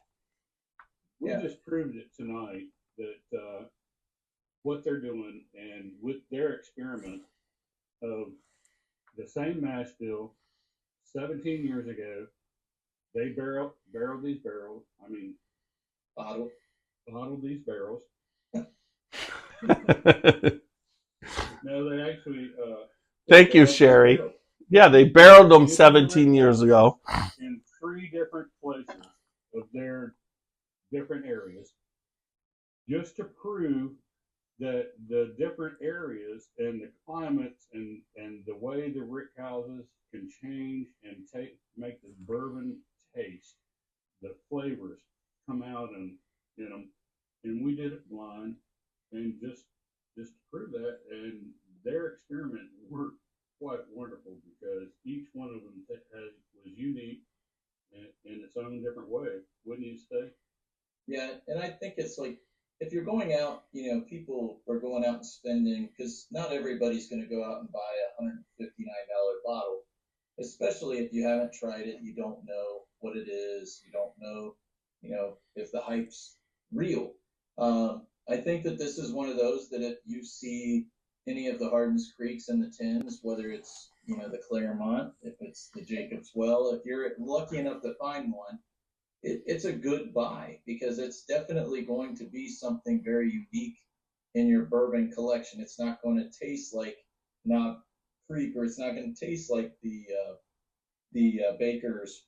It's not going to taste like Basil Hayden. It is definitely a something that's taken longer to age. I mean, when you get something that's taken 15 to 17 years to age before they bottle it, I mean, again, not everybody is in the bourbon industry that may listen to this, but do you realize that by the time that barrel gets to its aging, how much is even left in that barrel? I mean, we're talking they could have poured out 10 barrels and maybe got 1 full barrel out of it. So it's pretty special, and I think that's the thing for me is like at the price point it is for what it is, it's a good value. People are paying upwards of $2,000 for a 15-year-old Pappy Van Winkle that doesn't have the tasting characteristics of these. It's totally. I mean, Pappy is a wheated with a lot of caramel. I like it, but at the same time, this is on the same level, and it's nowhere near unattainable like Pappy is. So, I mean, this is the ground level what bourbon was and bourbon is. I mean, what Jim Beam, even Old Tub, their family's original brand is out there, and you could get that for like $22.95. And I dare anybody to pick up an Old Tub and tell me that 100 proof, unfiltered bourbon that they put out it doesn't taste like really good whiskey. So what they're doing there, you just gotta applaud them. It was great to see Freddie at the festival. It was great to have Fred talk about everything, and then it was great to go and sit at their kitchen table while Super Nash gave Fred those 3 bottles, those mini bottles of different types that he had never seen. I mean, talk about that, Super Nash, and then we'll get ready to go. That was so cool. I obtained these from a friend of mine in Germany. 3 mini bottles from about the 50s. And I gave them to Fred, and there were 3 different ones, and one of them just happened to be mislabeled because the label was upside down and passed through and made it out of the bottling line and all the way over to Germany. But then, like I say, they traveled all the way back here to me. And then I presented them to Fred. It was a great day, wasn't it? Yeah, and he looked at them, and I tell you what, how long did he stand there and look at each one of them? It was probably 30, 45 minutes looking at each one of them and deciphering each one of them as to how old they were and exactly what bottling line they came off of and all that. And he was pretty amazed and pretty happy, and it was just an amazing time for me just to see the look on his face and all when I gave them to him. Just to add to his collection. So that was a great day. I mean, the whole Kentucky Bourbon Festival week was definitely highlighted by the James B. Beam Distillery. We had Freddie up on stage. We had Fred and Freddie signing Little Book, and that's what Thursday is. So if you guys want to join me, I'm going to open up my bottle of Little Book Chapter 7, correct? We are. And did you get one, CT? Nope, I did not. You did not. So somehow between now and Thursday, I have to get you a sample. Oh, that's probably not going to happen. Aren't you open for Wednesday breakfast? Tomorrow, I'm not going to be able to do breakfast. You're not going to meet me at Cracker Barrel tomorrow morning at 6:30? No. Okay. All right, everybody. But Thursday we're going to do Little Book Chapter 7. You on board there, Super Nash? Absolutely. All right. So I wouldn't miss that for a world because you know what kind of Booker's collection that I have. I have close to probably about 45 to 46 different Booker's batches. All the way back to 1994, and I have all 7 of the Little Book. Yeah, and I have not opened my Little Book 7, just waiting for this night. So I would not miss this for the world. I have not opened my number 7. It's right back here. I have 5 of the 7, and Super Nash turned me on to that. And I don't know how many Bookers, but I have a good amount of Bookers. It's all back there. You got lots of mini bottle Bookers, I know. Yeah, I think I rival your collection if you count mini bottles. If you count samples, yeah, there's no doubt.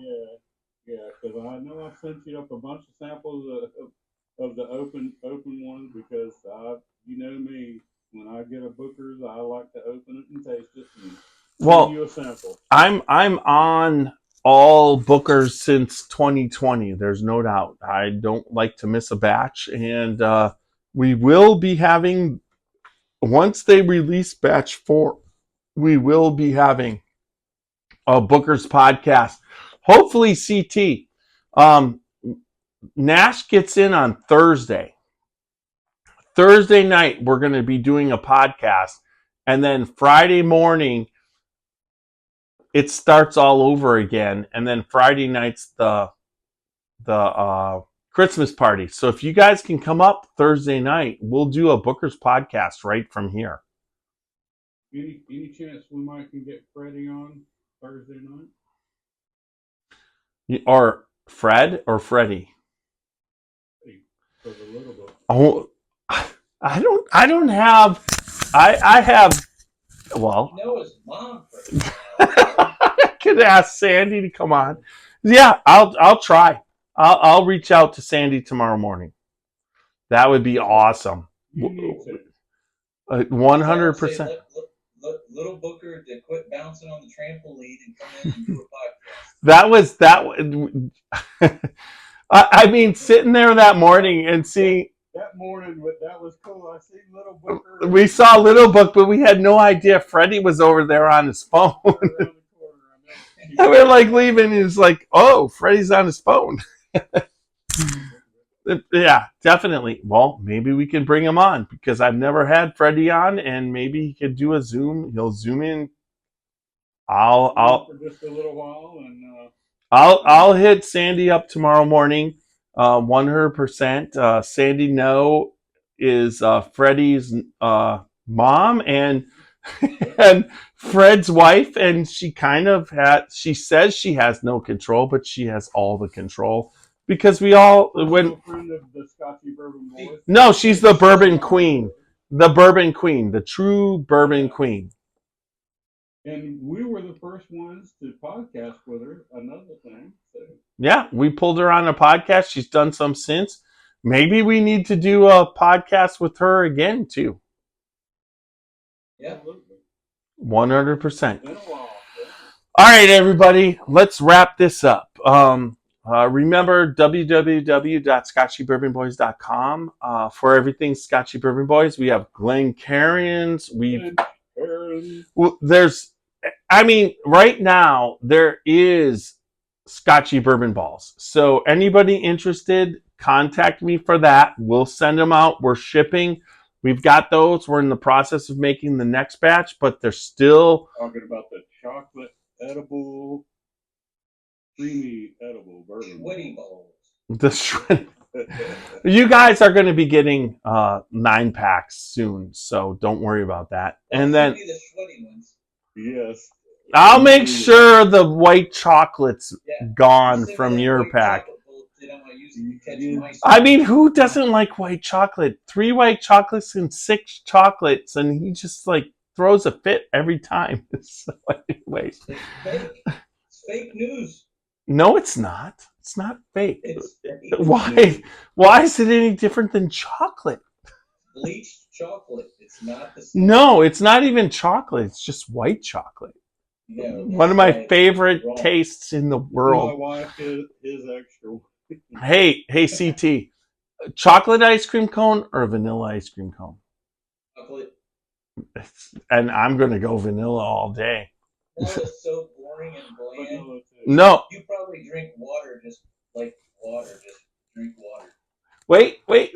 Oh, you mean this? You mean there's some water. It's there you go. Yep. Look, I've been hitting that 2 or 3 times. I like corn in my water. I like corn flavored water. You like Colonel Taylor flavored cinnamon toast crunch. So don't even talk to me. Anyways. I will say the chocolate liqueur 43 is better than the regular liqueur. Okay. But when you come up to put the top on, we are doing a podcast with chocolate Liquor 43.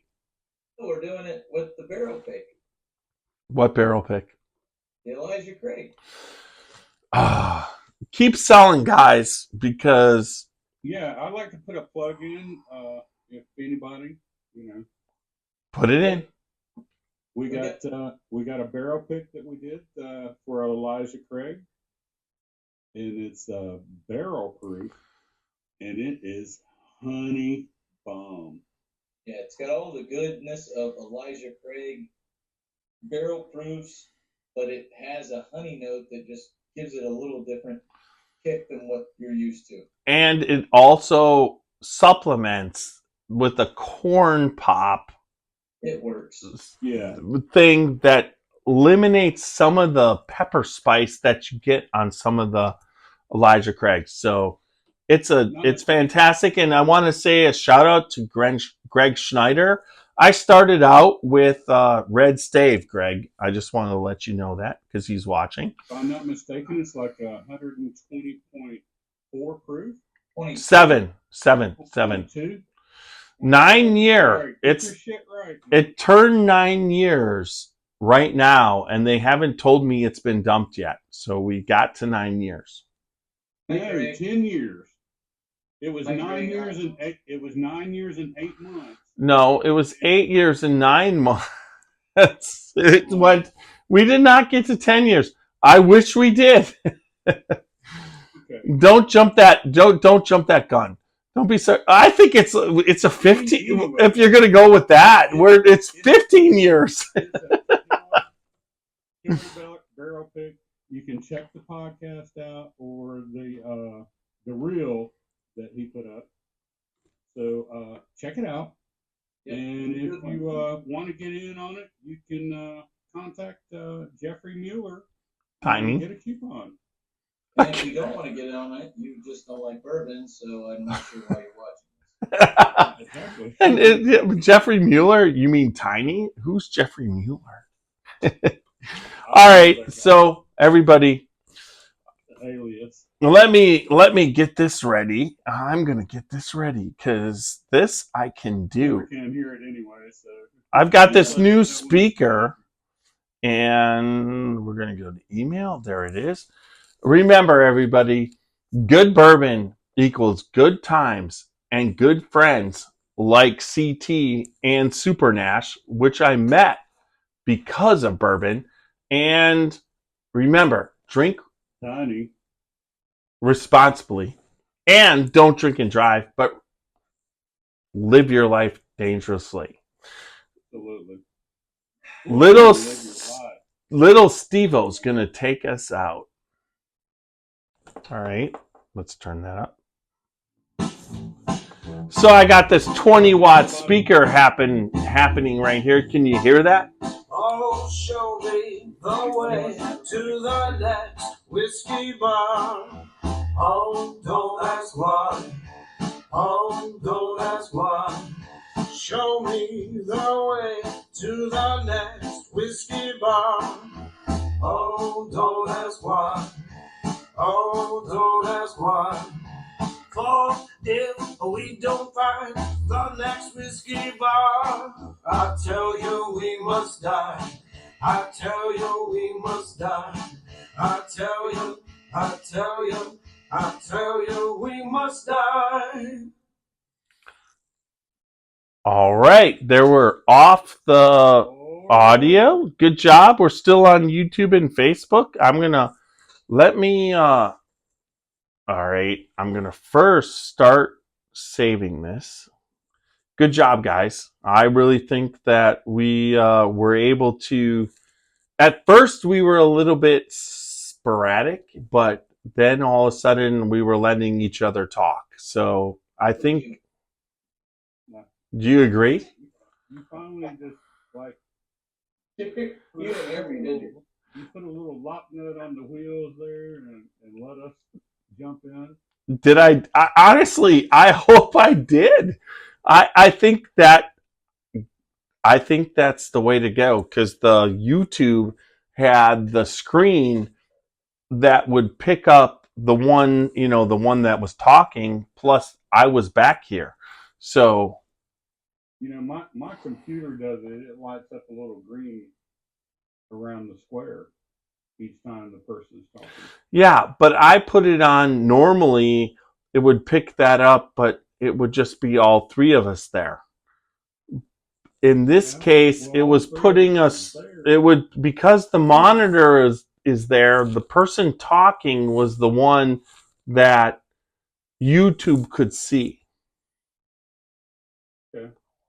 So, and then that made me shut up. And YouTube's YouTube. Well, hold on. Let me just save this and then I'll say goodbye. Okay. So what? Hardins. Are you going to talk to me tomorrow? If I call you at lunch? Nope. Not either. So what did you pick? So did you get anything at Brad's today? Rose's single barrel proof. How much was that? 99. I got one with a barrel pick. I don't know, but I'm glad he did. But yeah, it was. I had him hold it for a couple weeks, so yeah. I just couldn't get down there the last time I was down in Kentucky. So ask him if he. Let's ask Brad if he wants to do a split pick with Augusta. I was thinking about going there tomorrow. Augusta. Where? What? So they got that tenure they're releasing, and I already talked to Matt. I'm like, dude, I'm coming down. I need to go down Thursday. Matt. Augusta is. It's on the river. Augusta's releasing a 10-year. Yeah. 149. Yeah. If can you pick? Okay, can you get two? I'm in. Oh, what time are they doing that? Here we go. Now I got to be a mule. Oh, what do you mean a mule? I'm talking about coming up. How is that? How can you come up tomorrow, Dick? I'm sorry. It's not a big deal. I love. I was really, because there's a couple things I wanted to do, but hey, CT, if you go down, come back Friday morning. What tomorrow? Wait, I got to do Friday. Today's Tuesday. He's going down Wednesday. How are you getting a flight? No, I'm not going to take a flight. I was going to drive up like early Thursday morning. Yeah, but that's not nothing. That's not what they're doing. So my plan is to go early Thursday like that, and then I'll be back down in Kentucky on Friday. So how are you doing this? I got to move stuff around. You always how do you go down Wednesday for a barrel for Augusta, and then Thursday and Friday, but you can't fucking podcast. Thursday for Augusta. Yeah, I might have to miss that podcast Thursday now. Suck my dick. Fuck you, Nash. Unless I bring my bottle with me and do it from the road. No. Because I probably won't be on the podcast Thursday night because I've got stuff going on. But I will. But if I go down there Thursday, I will get you both a bottle. That would be awesome. Oh yeah. And I'll take care of you and switch up with you. Hey, CT. I like Russell's 13. Yeah. You know what I mean? This fucker is trying to trade me some shit. Oh, shut the fuck. Green Weller. Sounds like a typical Ohio guy. Yeah, I know. I've already got one red. That's 50. And I've got two. That's 100. Then I got what I had to 6. I was honest. I got 8 green and a red, but as I get the red, if the red hits this Saturday, it'll be 6 green and 2 red. It'll just 5 red. 6 red would be. You guys are just deal, Chris. Chris. Okay, that's crazy. Hey, Russell's 13. what? No. You're so mean right now. I had to give that guy $250 for it because Oh, I mean that's not terrible. I mean they're bringing 3 to 3. it was it's 159, 149.99. Yep. Yeah. 149 or 159. Yeah. So it's not terrible. I would have to say, CT, that you should have picked up this Boston's.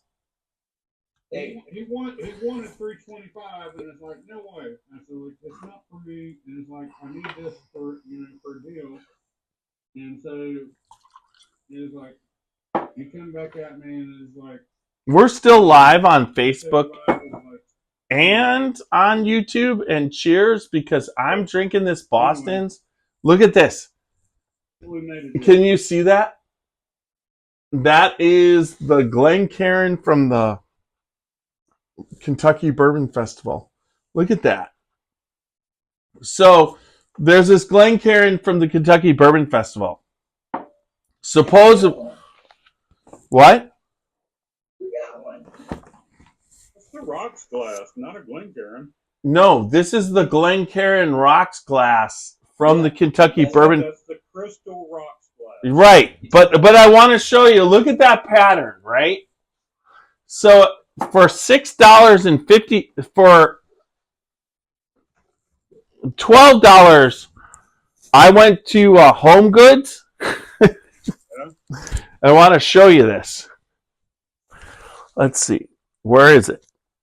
Yeah, we all got that Glen Rocks glass though.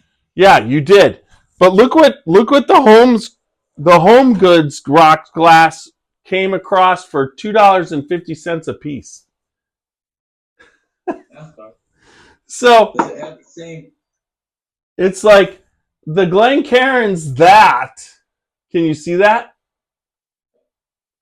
And then the Home Goods, I think the Home Goods one, look at that shit. It's like on a It level. looks like a Chinese pineapple. Okay. Look at that. That's Home Goods. Pineapple. And what is this? And what does that look like? Look, turn it around. It's got a logo. A 2023 Kentucky Bourbon Festival logo with a crystal cut. This is a crystal cut too. Yeah, that's a Chinese pineapple. This is a Chinese pineapple, and this is SpongeBob. All right, you fools, I'm going to All bed. right, guys. Wait, I'm out of here. wait, you can't leave. I have to. We're saved. Hold on. I'm gonna switch you guys around. Thank you, brother. Wow, you're big. I could see what's happening there, CT. Wow, that's really cool with the little corner shit happening there. That was on. Love you, brother. I love you too. Love you guys too. All right, man. Going to bed. I gotta go fill my You barrel. too. And I gotta go. Hey, stay on Nash for a sec. All right, see you, CT. See you guys. 4. All right, brother. Don't be leaving, Nash. I love you. I can get it to click out of it. I love you. I love you, CT. I'm calling you at lunch. That was an awesome podcast, hey? It was. So I will dump off. Let me dump. Facebook. I'm going to dump off real quick. Hold on. Let me see if I can change this Oh my gosh. Now you done forced me. to stay on. Yeah, you're trying to leave me and you don't get out of this. Mr. 1 o'clock in the morning. Well, it's only 10:42, so I figured I would revisit this Frankfort just because I hate you. Can you send me up a Frankfurt? Yeah. How much was that bottle? Same price. What? Was it $169? All right, I'm going to go turn off the YouTube. Hold on.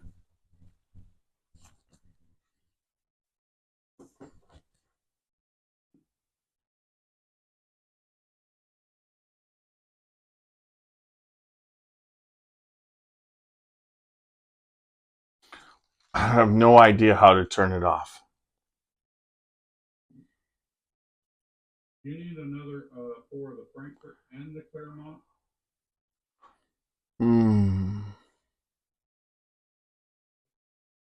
Take that as a yes. Hold on. I'm trying to end the live video on. I'd like to say thanks everybody for watching us on Facebook and on all the pages. And get it go.